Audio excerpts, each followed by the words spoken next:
জনাব হাসনাত আব্দুল্লাহ কুমিল্লা সরাসরি প্রশ্ন করবেন, ব্যাখ্যার প্রয়োজন নেই।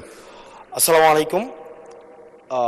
যেহেতু শিক্ষার নিয়ে কথা হচ্ছে, আমাদের বর্তমানে মাননীয় স্পিকার, আমরা যদি বর্তমান শিক্ষা ব্যবস্থা দেখি, আমাদের এন্ট্রান্স ইনস্টিটিউশনগুলোতে বিশেষ করে প্রাথমিক শিক্ষায় আমরা দেখছি যে ভর্তি প্রক্রিয়াতে আমাদের এখন দুইটা পদ্ধতি প্রচলিত ছিল। এডমিশন বাই মেরিট আগে প্রচলিত ছিল, এখন সেটা কনভার্ট হয়েছে এডমিশন বাই লটারির মাধ্যমে হচ্ছে এখানে বাচ্চাদেরকে ভর্তি করা হয়।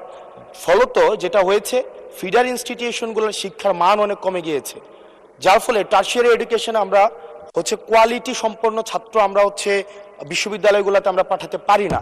এখন মাননীয় মন্ত্রী মহোদয়ের কাছে আমার প্রশ্ন থাকবে, এই যে প্রাইমারি স্কুলে বাচ্চাদেরকে ভর্তি করানোর ক্ষেত্রে আমরা কি ভর্তি প্রক্রিয়াটা আমরা পরিবর্তন করব কিনা, নাকি এই যে এডমিশন বাই লটারির মাধ্যমে আমরা নিব এবং মেরিটকে আমরা হচ্ছে সবসময় হচ্ছে দমায় রাখবো, নাম্বার ওয়ান। আর নাম্বার টু হচ্ছে, আমাদের বর্তমান শিক্ষা পদ্ধতিতে আমরা যদি দেখি, আমরা যারা পয়সা দিয়ে কিনতে পারে তারা হচ্ছে এখন ইংরেজি মাধ্যমটা কিনছে, যারা পয়সা দিয়ে ইংরেজি মাধ্যম কিনতে পারে না তারাই কেবল আপনি যেই শিক্ষা পদ্ধতি আমাদের জন্য জনজীবনের জন্য আপনি চালু করেছেন সেটা আমরা কিনছি, আর যারা সেটাও কিনতে পারে না তারা হচ্ছে মাদ্রাসা শিক্ষা পদ্ধতি কিনছে।